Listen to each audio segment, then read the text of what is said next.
Welcome back to another episode of the Final Quarter. Today we have an absolute beast, a relentless motor, cooking it up beginning in Norman with the Oklahoma Sooners, now taking that super talent to the NFL with the Titans, Bengals, and Falcons, transitioning to the UFL, and he made noise instantly with the Arlington Renegades to now joining the Birmingham Stallions. Please join me in welcoming none other than Mr. Amani Bledsoe.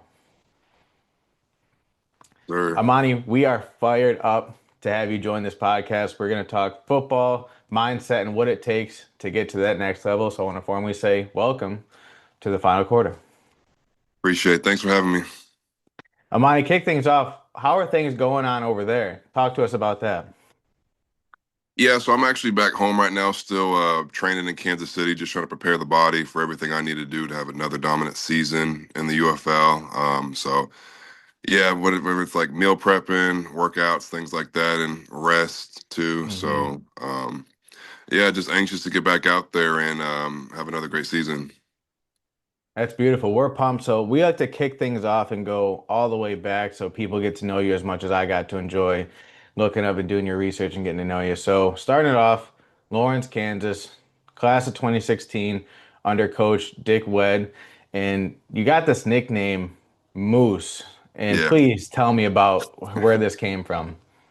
Yeah, actually, so excuse me. Whenever we moved from Wichita to Lawrence, me and my younger brother actually went to a smaller country school called Oskaloosa instead of hmm one of the bigger middle schools in Lawrence. And just one day at football practice, some kid was asking my name, and then one kid, his name's Ben Harvey, he said, "I just call him Moose." And then ever since then, it's stuck even in high school. But yeah, it's kind of more of like a high school thing. But I mean, people still call me that to this day. And I mean, I do the little celebration whenever I get a sack. So yeah, hmm No, it's sweet. I had to know where it come from. So in high yeah, school, you had offers from Kansas, Oregon, a few other schools, and you chose to commit to Oklahoma, play with the sure. Sooners, Bob Stoops, Lincoln Riley.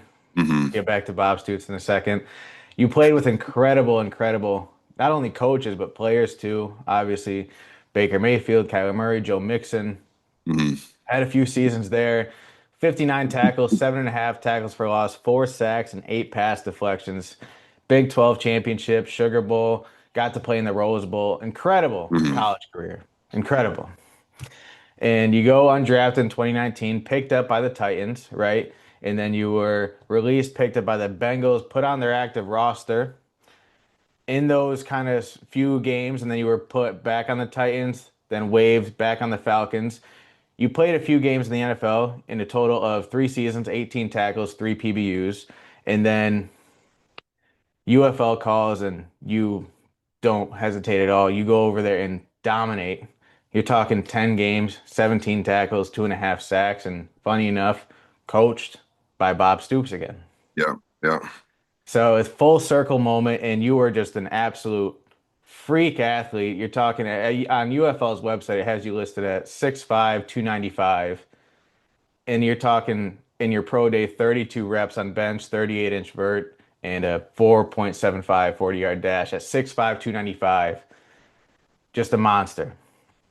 So Mhm. now, current day, you were taken first overall by the Birmingham Stallions. That has to feel incredible. And I want to ask you, because we like to let people know that, hey, at the end of the day, we're all human. What was your kind of welcome to the NFL moment, if you have one?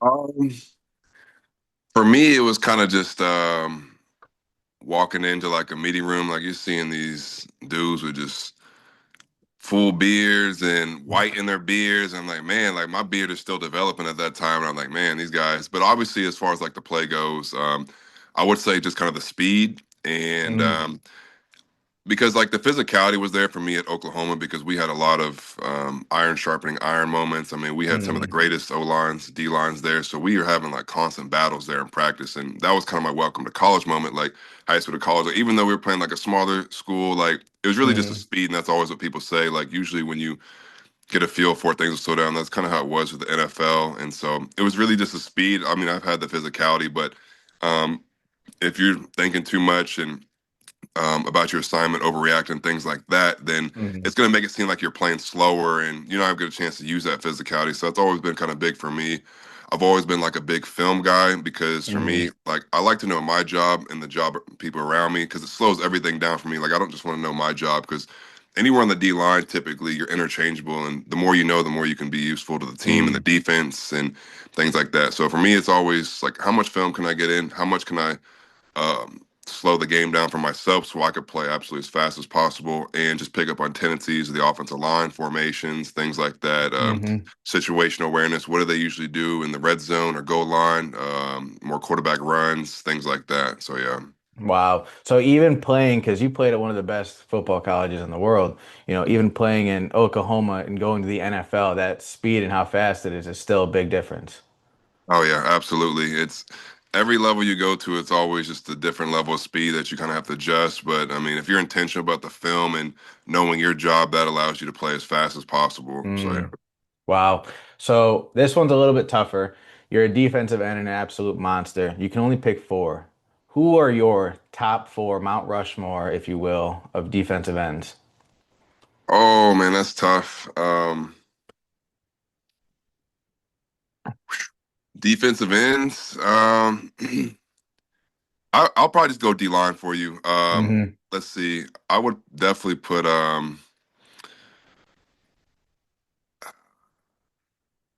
We'll start inside. I'll go Sap and Aaron Donald, Oh yeah. and outside I will go LT and it's a toss up between. I'll go Miles Garrett. I mean, his motor Yeah. is just insane. So I would have said TJ Watt too, but I mean, he's right there with him. So Hmm. yeah, Hey man, that four is still unbelievable. yeah. Um, You were the first overall pick in the UFL. When you kind of look back throughout your career, was there any moment? I mean, you had a short career, still very young.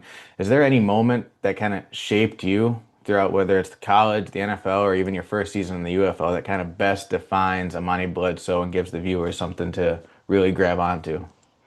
Yeah, I would just say at the professional level, I had a lot of help from D-line coach Terrell Williams, who Hmm. was my coach at the Titans at that time. He kind of just really knew how to like explain the game to us and slow things down and like really get you back to the basics so you're not overthinking it because it's really not that over it's not that complicated when you really think about it. Just really helping us understand how important film was and Hmm. offensive run tendencies, things like that, and just truly taking pride in stopping the run. And you got old heads that I looked up to, the veterans, Jarrell Casey, Daquan Jones, guys that would teach me the ropes, whether that be like technique or pass rush moves Hmm. or just mindset things from Jarrell Casey. Because I mean that's a big thing in the trenches, especially D line. Oh Like yeah. you have to have your mind right, and at the end of the day, it is a mindset. Stopping the run is a mindset, and you have to take pride in that too. So and Hmm. earn that right to rush the passer on third down. So yeah, I would say just the coaches I've had and the old heads. So yeah, and Hmm. coaches like with Terrell Williams, also Mike Vrabel too. So there's a lot of coaches. I don't know a lot of coaches that get hands on with their players though. Whether they have like that pad on or not, he's gonna get dirty and just help see what your technique's looking like, help shape you up, Hmm. and even take like the D lineman, all of us rookies into his office, just teaching us the game himself and Oh wow. slowing things down. So I mean, he's just real intentional about that, and so Wow. just the coaches I've had has been a just absolute blessing to be able to get coached at the highest level and be able to like remember and carry those habits with me because I mean humans are creatures of habit. So I mean, what kind of habits Yeah. are you doing every day? You're 100% right, and that kind of leads us into the next question is because I was watching a ton of film on you, and you're not only just massive out there, but you're just so damn fast for your size. Is there anyone that you kind of molded your game after? I wouldn't say anybody I've molded my game after. Obviously, there's guys you pick up on things you can learn from, but for me, it's all about how can I be the best Amani Bledsoe that I can be for my team at that moment. Mm, So, just really just putting the team first, and however the defense can use me, whether it's D end, D tackle. So I'm comfortable playing anywhere from shade to nine technique outside. So wherever they want to use me, three mm, tech, G, 5, 4-eye. Did a lot of that in college. 6, 7, 9 tech, any of that stuff. So any of those techniques, I mean, whatever they need me to do, and that's kind of what helped me out is playing so much of that in college and playing Hmm. 3-4 and 4-3. I'm comfortable playing pretty much almost anything on the D line. Just try to be the best. That's it. Yeah, I mean, technique, that's the biggest thing for me is technique. Because, I mean, I've learned a lot of things from Pete Jenkins to myself. I mean, like he Mm. always says, technique is the great equalizer. So, yeah. Oh, beautiful. Well, a lot of players talk about overcoming adversity and dealing with adversity, but you lived it publicly, you know. What did those kind of suspensions help you learn about yourself that football really never could? Um, it's really just kind of taking a step back and realizing what really matters. I mean, football is not who I am, it's just what I do. Hmm. And along with some of that stuff is really just kind of trusting some of the wrong people. But yeah, I mean, it's really just taking a step back and looking what really matters, Beautiful. and that's honestly my faith, and everything I do is because of God and for God. And so if I Beautiful. can glorify Him and advance His kingdom on that football field, that's what I'm going to do. So really, just not making it Beautiful. about me, making it about Him. That's a beautiful way to look at it. And now, when you look at current day, AJ McCarron and the Stallions made you their first pick. What did that kind of validation mean to you personally, especially after what you've been through? I think it was just a extreme blessing, because for me, the mindset kind of coming in, I didn't really care where I was playing. I mean, I was just excited to be playing somewhere and to Yeah, making my mark on the team, help the team win in any way I can, and just being a leader if I can in any way possible. So whether it be yeah, vocally or just leading by example, just doing my job at a high level to allow this defense going in this season to be highly successful. God, that's great. If you could go back and tell rookie Amani Bledsoe something, not college Amani Bledsoe, NFL rookie Bledsoe something, what would you kind of tell him? Um, Tell myself, I would definitely say just continue to have fun with it because Hmm.